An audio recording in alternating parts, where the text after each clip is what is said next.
Good morning, everyone. This is a very special building we're in today, a state-of-the-art facility where we find students and experts working together to do one thing, and that is to keep New Yorkers safe, to address the climate issues that require a lot of research and innovation and a lot of thought leadership. And I want to thank the people who help us here. I want to thank our Commissioner, Jackie Bray. You'll be hearing from her, our Department of Homeland Security and Emergency Services. Dr. Nick Basil, the Director of the Weather Risk Communication Center and Mesonet, which is really important. I just had a tour a few minutes ago. I had a chance to thank the team here to talk about all the work that they're doing as well. And I want to thank Dr. Rodriguez for hosting us here once again. Summer is supposed to be a time of joy.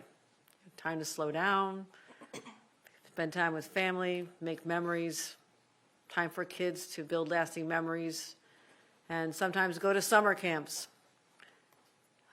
This week we're reminded of how fragile that sense of joy and happiness can be when we saw the devastating floods in the Texas Hill Country that have destroyed so many lives and so many families, dozens of children. Over 100 fatalities and over 200 people still unaccounted for statewide. And I cannot imagine that feeling of waking up every day and not knowing where your child is, your family member. It's excruciating. It's devastating.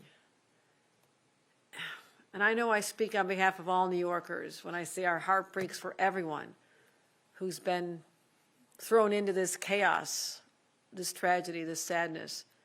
Those in Texas, as well as North Carolina, New Mexico, and we truly mourn all these devastating losses. And we're helping.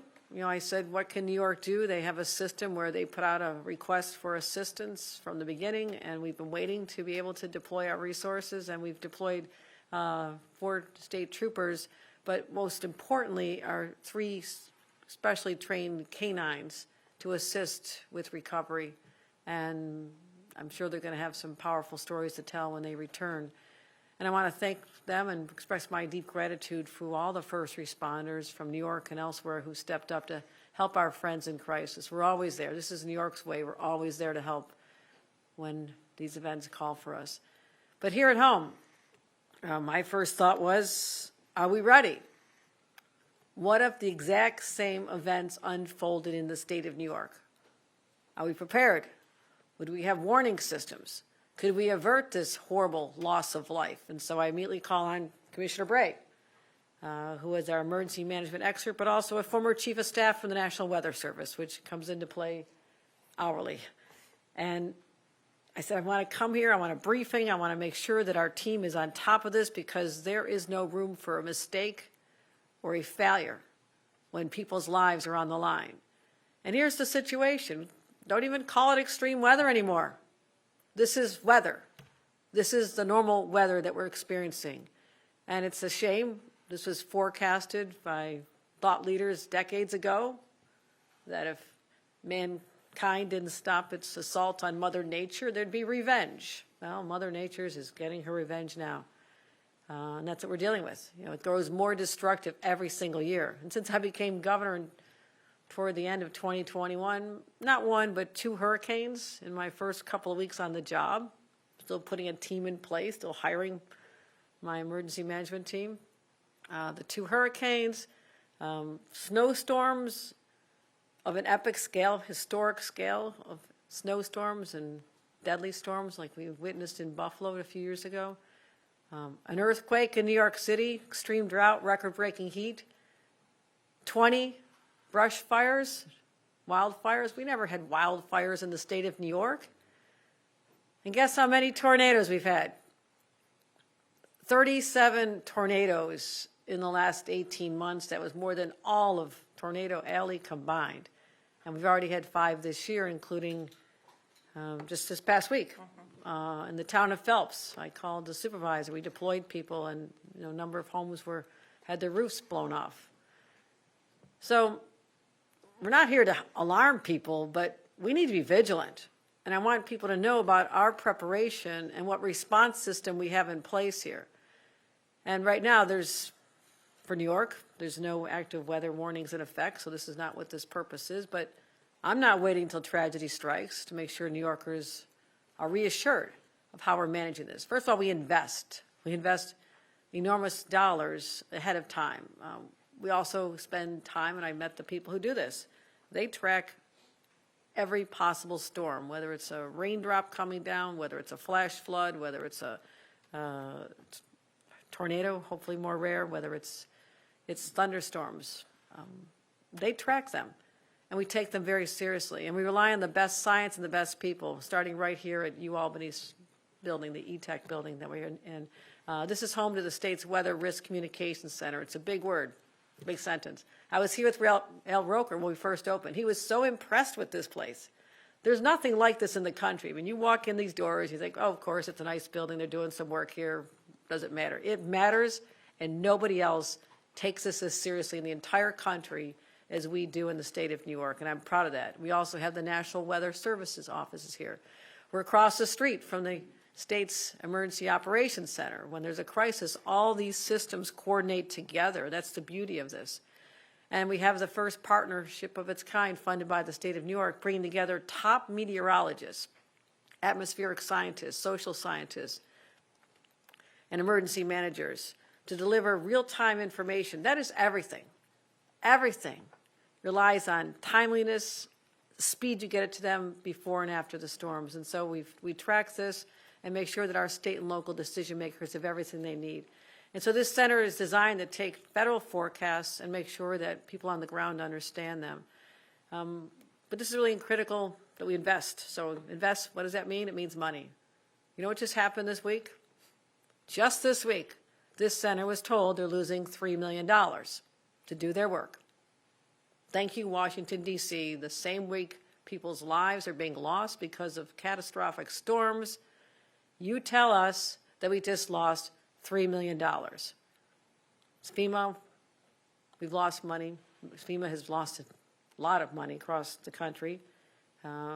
Hundreds of meteorologists have lost their jobs across the country, and so many other key programs. And so what I was talking about is the Department of Homeland Security. They canceled a $3 million grant to the Mesonet researchers right here at UAlbany. This grant was awarded 2 years ago, developed emergency management tools using data from the statewide system, and a loss of about 12 positions, 12 people that are saving lives with their work here today will not be able to stay because the federal government has different priorities, obviously, right? We know what they are. Making sure that the wealthiest in the nation have tax cuts. That's why this program is being cut. So while the president is de-investing in the safety of Americans, we are investing. 15 months ago, we expanded the Office of Emergency Management. We doubled our field staff. We committed $15 million to help localities. And I come out of local government. You hear me say this all the time. How important it is that our localities have what they need as well, because that's where the action happens. And make sure there's flood barriers and high flow pumps and generators. I mean, the generator is the most precious device in any kind of storm. And those preparations mean the difference between a disaster and withstanding a disaster and resilience. So we made grants available last year. Last year I toured a lot of the flooded areas, and I knew what people needed. They needed grants. They needed money to help rebuild their homes. And we committed $11 million in emergency services. This year, another $3.5 million to rehabilitate homes that are being destroyed by tornadoes. Guess what, my friends? We never had to worry about rebuilding homes after tornadoes because we didn't get them. They were such a rarity.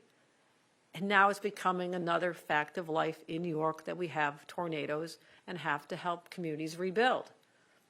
And yesterday I announced a $21 million program in flood protection projects in the southern tier. Floods, they were devastating.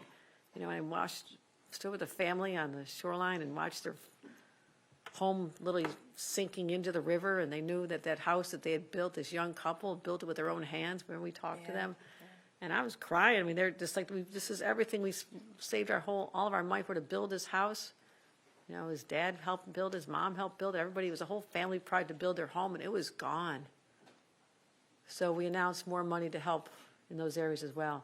So I'm setting the course. I mean, I'm not blind to the fact that this is what is going to be our daily existence, our regular existence, and there'll be more extreme weather events to come in the future. But our state budget has to build on this, and we're continuing our work with climate-smart communities, helping communities adapt to climate change, and that's why we have a $40 million Resilient and Ready program. In May, we introduced the 333-111. This is our real-time emergency system. Anyone in the state of New York can now text the name of their county or borough to 333-111, 4 ones, and get critical responses to their questions. So we're going to continue piloting these programs, make sure that people have what they need. Our tabletop exercises, I participated in a number of them, what it looks like when you have all the professionals around a room. It's very impressive. And I sit there and they bring data to me based on a scenario that is often based in facts from elsewhere, and how they tell me how they respond to it, and I have to answer questions on how I want actions taken. So in light of these tragedies, I've asked my team to tabletop exactly what happened in Texas. I want that played out here with my professionals. I want the answer on how we would have dealt with that. What would have made the difference? Anything we could have done? Any lessons learned? Because that perhaps is the only positive takeaway from that kind of tragedy, is that others can learn and make sure that tragedy is averted in the future. So basically it's all about protecting people, all about protecting New Yorkers, their lives, their families, their homes. And whether it's the wildfires or hurricanes or heat waves or flash floods, our mission is the same, keeping people safe. And how we do that? We act before it's too late, and to make sure that no family ever has to endure what we have seen unfold on television this past week. With that, I want to turn it over to Commissioner Bray, and who will share how the state is responding to disasters and how families can be prepared as well. Commissioner Bray. Thank you, Governor, and thank you not only for joining us here today, but for your leadership over the last 3 years when it comes to preparedness and response to disasters. I want to talk about two things. The first is I want New Yorkers to understand what we do with information and how we're prepared and how our system works. And so when we get alerts from the National Weather Service or forecasts from the National Weather Service, our team at the Office of Emergency Management coordinates to take those forecasts with the State Weather Risk Communication Center and to make sure that we have actionable pieces of information and decision support to provide for our counties and our cities and our local leaders so that they then can make sure that the alerts and the warnings are getting out to where they need to be.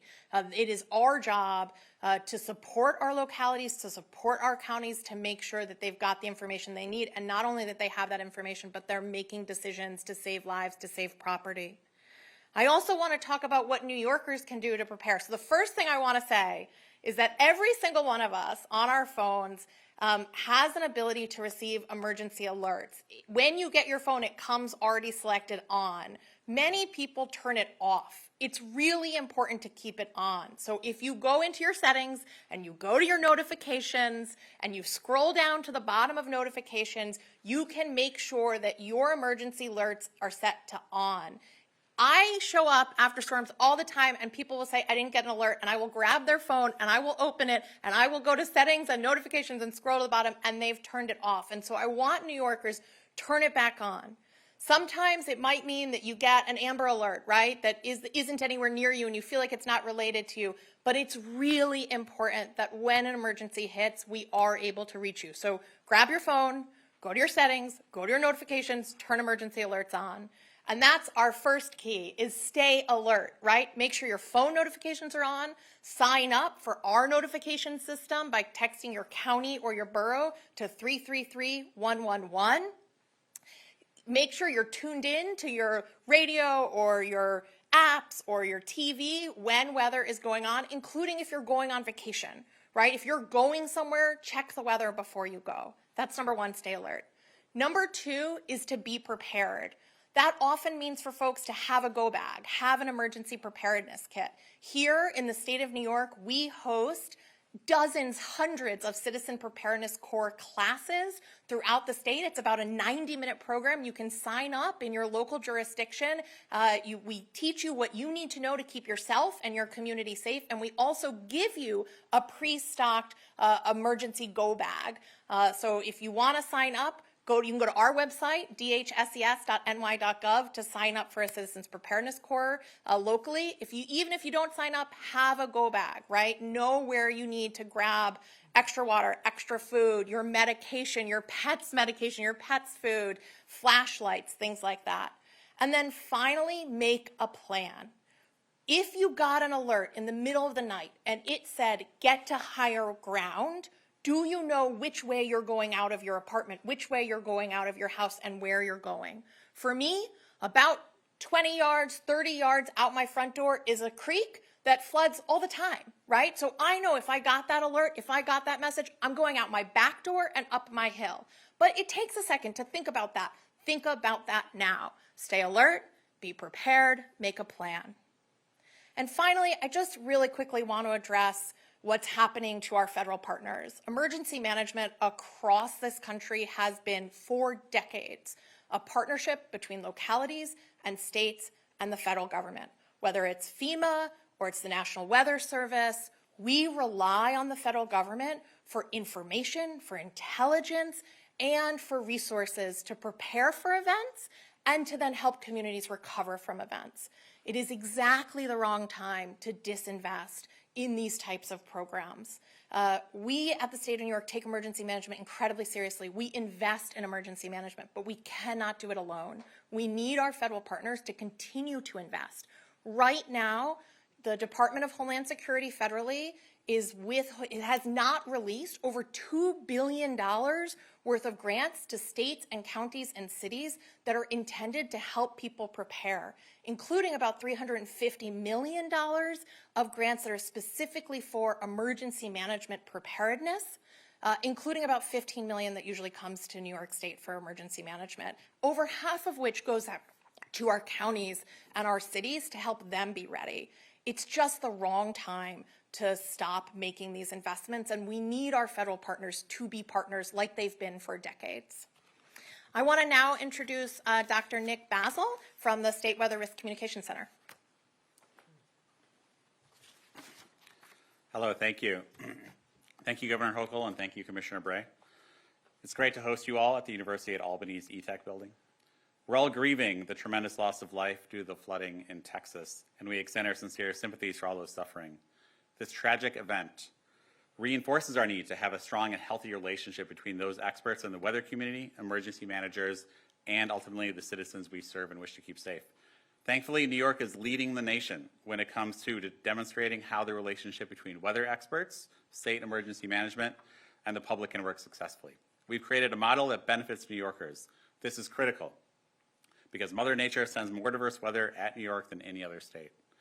We're the only state in the entire country that can have a hurricane land on our ocean shores while lake effect snow slams our Great Lakes shores just weeks later. Of course, we get all other sorts of hazardous weather, everything in between, ice storms, heat waves, everything. This wide variety of hazardous weather presents great challenges to us meteorologists and first responders alike. 2 years ago, Governor Hochul and Commissioner Bray had the foresight to create what is now the New York State Weather Risk Communication Center, located right here at UAlbany in this building, this ETech building, across from our state's Office of Emergency Management. So we're very conveniently located to all the key players. Our 10-member staff is tasked with serving the state's public weather interests, working closely with state agencies and authorities, as well as county and local emergency managers. We also have the benefit of existing at an excellent research and teaching institution here at UAlbany, which means we're well equipped to take that expertise and those tools generated here and efficiently apply them to real-world problems we have in New York. One of those assets is the New York State Mesonet, which is a world-class weather observation network deployed here in New York in the wake of Hurricane Sandy. That network is celebrating 10 years in operation this year. In-house at our center, we're developing tools that will simplify our state's operations that are impacted by weather. We're embarking on weather training events to streamline how our state's emergency managers interpret the weather information they receive from our great partners at the National Weather Service. For example, we work closely with our state's swiftwater rescue teams to pre-position them in advance of a potential flash flood, so they'll be able to be on the scene faster. We also create tailored weather briefings, lots of them, that add context to the already excellent National Weather Service forecasts. In the past year, we've created and sent over 900 briefings to various state partners. I want to be clear, we are not the National Weather Service, nor do we seek to replace them. They are fundamental to much of what we do here at the State Weather Risk Communications Center. So let me end by sharing what we have to look forward to weather-wise in the rest of 2025. On average, the hottest time of the whole summer is over the next 2 weeks. With that said, I'd like to hope that the heat wave we all experienced, or most of us experienced near the end of June, will end up being the hottest period during the summer, but we still have a lot of summer left to have some extreme heat. In August, we transition into the heart of the hurricane season, which currently is projected to be above normal when all things are said and done. It doesn't take a hurricane landfall on our shores to cause significant damage to New York. Debbie and Beryl are two examples from just last year, and Ida the 2 years before that. All storms that did not make landfall on our shores, but caused significant and destructive flooding and loss of life in New York. In addition to our beautiful foliage, fall can bring significant wind and rainstorms, which are often exacerbated by clogged drains due to leaves. So another preparedness tip, Commissioner Bray, clear out your leaves from your gutters when it gets to be fall and storm drains. While many recent winters have lacked significant nor'easter, kind of those classic overnight, during the day, long duration snowstorms for much of us here in eastern New York, the citizens of western New York have been inundated by massive lake effect storms for the past several years. Our Great Lakes are currently a little warmer than average, some places much warmer than average, and so if that holds, this pattern may repeat itself this winter, unfortunately. But don't worry, Governor, we at our center will try our best to make sure those Bills games go on right as planned. Thank you. No, I appreciate the words of both of you, and hopefully it inspires confidence that you can get out to our constituents, how laser focused we are on deploying all the resources available, but also no other state doing what we do to be able to predict and analyze the weather in order to keep people safe. So I want to thank both of them. Any on-topic questions for while I still have these individuals here? Any on topics, guys? Alex? Governor, you mentioned that these weather events are being made worse by climate change. There's reporting out this week that your administration is backing off of some of the goals set out in the CLCPA. How do you square those two, and how does New York get to environmental stability? We are. Look how we compare to other states, number one.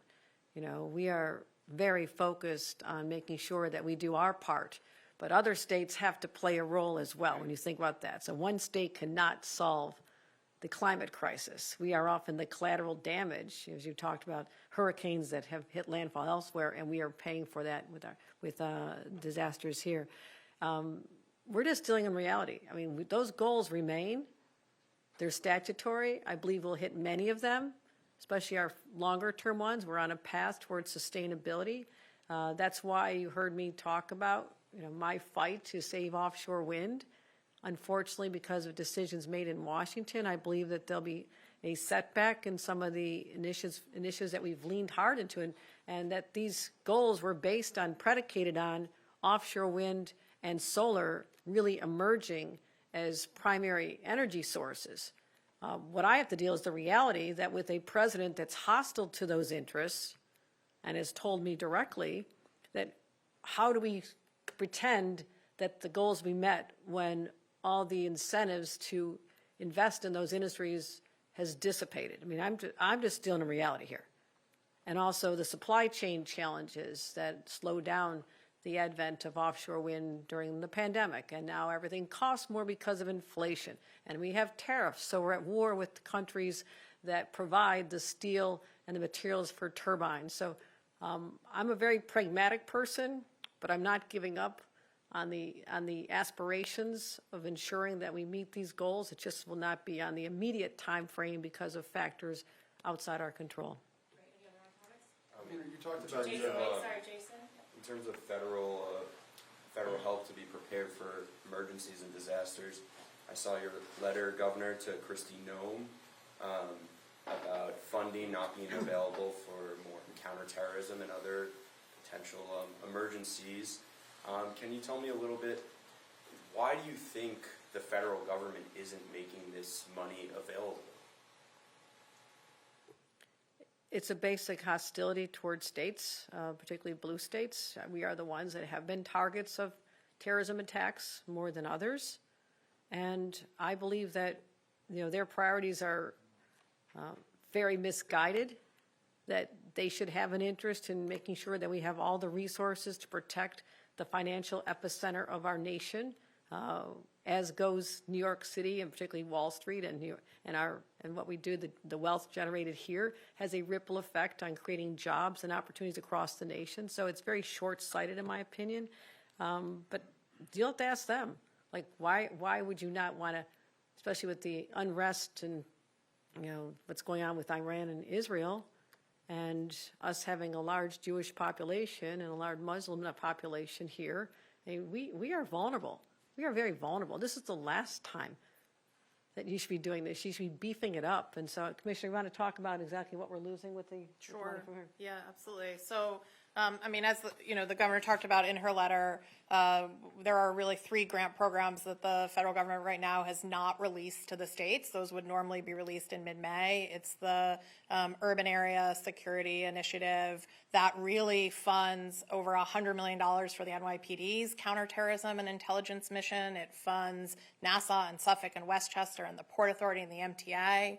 It's the state Homeland Security Grant Program. That program funds bomb squads and tactical teams all across the state of New York. And then it's the Emergency Management Grant Program, which funds, really, it funds our ability. It doesn't fund, like, for us, it's not funding the people, right? That the governor is sustaining. It's funding the training and the equipment that those people use.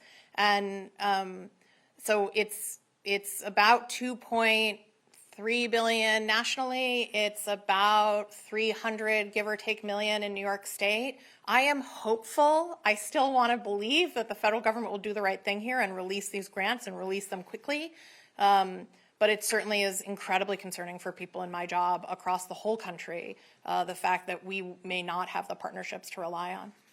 You said blue states. Are you saying that this might be an intentional No, I'm effort? just saying that blue states, like a place like New York, we are at more of a risk of a terrorism attack because of the reasons I outlined, but also precedent, 9/11, anyone? So we are reliant on that money more than other states. And so when that money stops, they're hurting a state like New York. And again, there's politics behind everything they're doing. Okay, there is politics behind everything they're doing. They're talking, why is California still waiting for FEMA dollars longer than other states that have had disasters months later when so much of California was devastated by those horrible, horrible fires? So you be the judge. Look at the facts. Tell me the states that are getting assistance and those that aren't. It's pretty obvious. Yeah, Governor, you talked about the State Weather Risk Communications Center. Can you connect that to what happened in Texas? I mean, what would that allow the state of New York to do that maybe didn't happen in Texas? That's exactly what I'm asking. That's why I'm here today. That's why I directed that there be a tabletop exercise using all the data of the circumstances that happened in Texas. And my question is, with all the resources we have here, is there something we would have done differently? And if not, make sure we do. We are prepared. And it's all about how you react to circumstances. You can ignore that or just say, well, that was another state. I'm a different kind of leader. I'm saying, come on, team. We've got a lot invested here. We have a lot of talented people, a lot of expertise. How do we make sure that fate never befalls people in our own state? Anything you want to add to that? Yeah, so I would thank you, ma'am. Absolutely. I would say 2 things. The first thing is it's really clear that you have to invest ahead of time, right? If you have 2 hours, 3 hours in the middle of the night notice on a catastrophic flash flood, there are only limited things that you're going to be able to do. And so one of the things the State Weather Risk Communication Center will help us do, has helped us do, is really understand where are we particularly vulnerable and what do we have to do to reduce those vulnerabilities, to mitigate those vulnerabilities. They'll continue to do that. They're going to look, along with our Division of Environmental Conservation, at all of our watersheds, all of the flash flood potential, to make sure that we understand who has warning systems, who doesn't have warning systems, how do we invest early. That's so clear that the last 3 hours is not when you want to be worried about what you didn't invest in, right? And then the second thing is that when you have either short notice events or no notice events or rapidly developing events, you rely on your local emergency managers and your local first responders. And so we need to be able as a state, and this center is helping us train all of them to know what to do, to know how to take action. We have read all of the emergency warnings that have come out, right? I think so many of us around the country spent a lot of time over the last several days reading all of those and asking ourselves. I've asked myself, if I saw that at 1:14 in the morning, what would I have done? And part of what the State Weather Risk Communication Center helps us do is be able to understand those warnings ahead of time so that when we see them in the middle of the night, we know exactly what to do with them. Yes, Governor, a few years ago, as you know, there were 47 people who died in the Buffalo storm. How would the state respond to something like that? And is there any concern due to the fact that at that time it was the Biden administration, now it's the Trump administration? Is there any concern that there would perhaps be a partnership under the now administration? I would certainly hope there would not be any lessening in the partnership. We have a photo of me on the phone with President Biden with a snowstorm behind me, calling him and asking for assistance. We received disaster assistance from the federal government. I think it was the quickest yes answer that any request has ever received in the history of the country. And whatever it was, it normally takes considerable time. I don't know what the normal length of time is, but you recall we got the answer like almost immediately. And so resources started coming very quickly. But I'm going to hope that the Trump administration and their officials, those who are still left working in this space, and I hope they don't have any more layoffs and cuts because all of us are in jeopardy if that continues, that they would understand that every life matters regardless of whether or not their state leans Democrat or Republican. But is the state prepared for an event like that now? Yes, yes. We have had exercise after exercise and analysis after action reports on that horrific event. And this is the expert to describe just at a high level some of the actions we would take. Yeah, a couple things. One, during that event, the substations froze. So when we had fatalities and people died actually in their homes who froze to death, partly what was going on is substations literally froze. And so even when we got there, they were frozen. We couldn't restart the power for a while. Those substations are all now reinforced and have the technology they need to not allow that to ever happen again. They have blocking screens and stuff like that. Number two, Buffalo has an emergency manager. They didn't have an emergency manager at the time. That is a job that had been sort of folded into their fire department, and that was a big finding in the AR that they needed an emergency manager. They have that. Rochester since has also hired an emergency manager. And then I would say number three, we learned a lot about how we communicate. For example, many of us said over and over again, wherever you are Thursday night is where you're going to wake up Sunday morning. You cannot travel. People heard that to mean I can't get in my car. And a lot of people walked places. And we have adjusted our language, right? Do not leave your home. It is, you can be blinded by the snow and not be able to make it 2 blocks sort of thing. And so there's a lot of stuff that we've learned that we've now integrated into what we do. All right, guys, thanks. We'll move to some off topics, but if you could give us a minute to excuse our guests. All right, thank you. All of our staff have an alternate. All right, thank you very much. Appreciate it.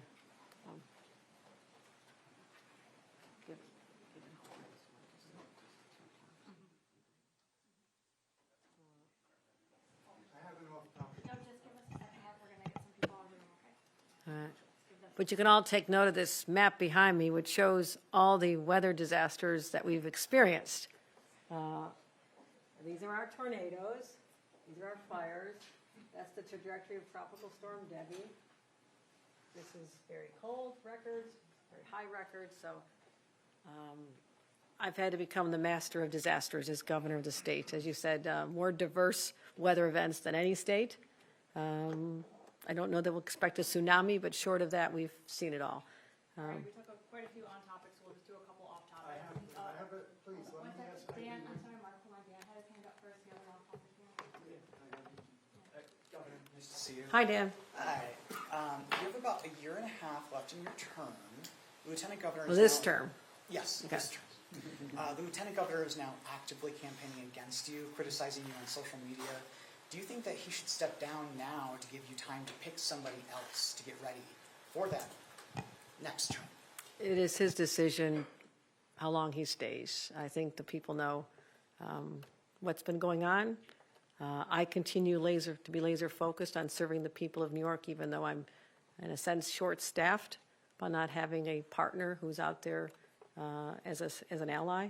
But we're managing quite well. Nick, go ahead. Governor, how have your conversations with Zoran Mamdani been going since the primary, and do you plan to endorse him at this point? No, I told him, I'm going to be having more conversations. They were very productive.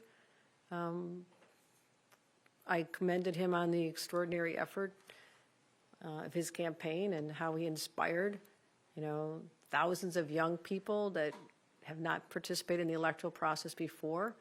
I have always wanted that. I'm old enough to remember at a time when you had to be 21 to vote. And members of my family, older members of my family, were being sent to fight in a draft in Vietnam at 18, but not able to have a beer or to vote for president. So I think it's about time that young people understand how important elections are, and I think that energy was important. We have a lot of common interests. We've talked, and I've seen him reinforce on his social media my efforts on affordability. People in this state know that I drove this budget hard because I was not going to leave until I could offer about $5,000 of relief for people with families and let them know we understand what they're going through. I mean, the cost of groceries and utility bills and, back to school clothes in a couple of months. I mean, it's hard on families. And so we found some common ground there, but also there's areas where I vehemently disagree with his positions when it comes to Israel.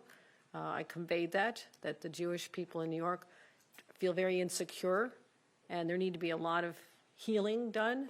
That has to happen, as well as the business community that is concerned, about, what will happen with the police department. Everybody's concerned what will happen to the policing of the city, what will happen with, the environment for businesses. So conversations are important. I mean, I talk to everybody. And I think that's the start, but I don't know the outcome. None of us have a crystal ball to know what's going to happen in November, but I will stand by what I've said because you've asked me since the beginning of this past year, what will I do if certain people are elected to be mayor of New York? And my position is the same. I will work hard with whomever the voters want and guide them in a direction where they understand that the state has enormous power. But also, I will not work against the success of the city of New York. I need New York City to be overwhelmingly successful on all fronts. Safety, affordability, and just a general attitude that that the good days still lie ahead. And that's where I'm going to focus on, regardless who the next mayor is. Please. Governor, curious about your press secretary recently resigned after being accused of sexual harassment, and also reporting came out that he was previously investigated for abusing, berating other employees. Just curious why you would have kept someone like that in your administration and broken your promise to change the culture of Albany. No, I think what you're misunderstanding is that the culture was changed. The system worked. When there was, issues that rose to the level of needing attention, that's exactly how this worked. That the environment was changed where people felt comfortable to come forward. That is a new dynamic in this city, if you've not understanding what I'm referring to. People came forward because they had been trained. People are, required to be reporters when something comes to their attention. I require that there be, in-person training so you can't scroll through on your computer and pretend you're done with your training. So I was intensely focused on changing people's understanding of what constitutes the right workforce. And we have the strongest workforce protections, and it's very clear there's no tolerance for misconduct in my administration. So I'm not going to speak on specifics, but when things are investigated initially and determined that, you know, certain things happen but not necessarily removal, okay, and things change for the better, and then something else happens that's as the likes of what arose a couple weeks ago, swift action was taken. So I would actually expect a different analysis from the press on how we have handled this versus what you witnessed probably over decades here in Albany. So I'm proud of that, and we're going to make sure that we still continue to focus on the training, the understanding that there cannot be an environment where people do not feel comfortable in the workplace, and certain things actually happen outside the workplace, way outside the workplace. Also, Governor, I'm curious, are you going to call the legislature back to address the budget gaps from Washington? I've had a lot of conversations with the leadership on what to do. We still have, this is the reconciliation, we still have the president's budget in the fall to deal with as well. So we don't have clear line of sight. We do have some indication that we're going to be short about $750 million in this year based on our previous budgeting. Again, we could not have foreseen that at the time the budget was done. And I've directed my budget director, Blake Washington, who many of you spoke to yesterday, and I met yesterday with my budget team, to first of all look internally. You know, let's look at our agencies, let's look at our efficiencies. I mean, what savings can we find to try to address that shortfall?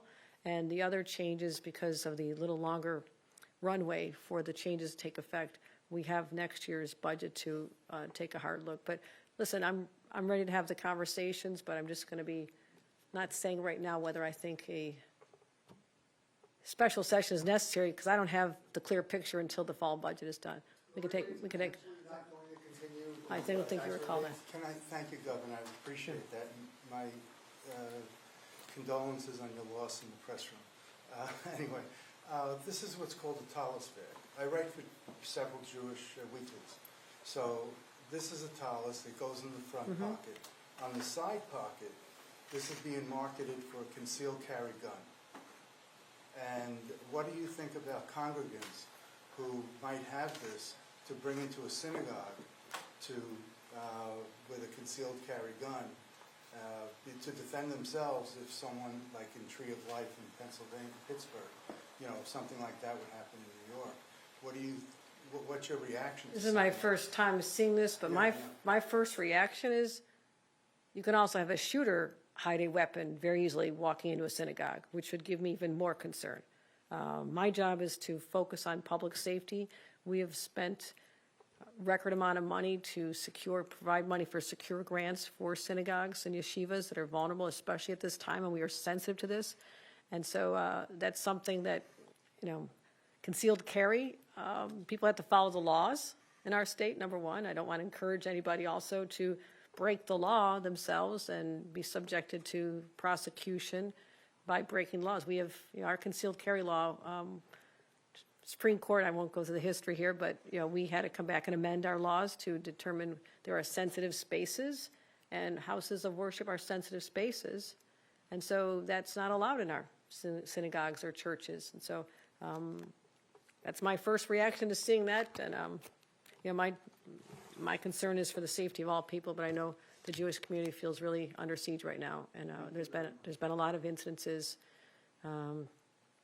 far too many, and I understand that.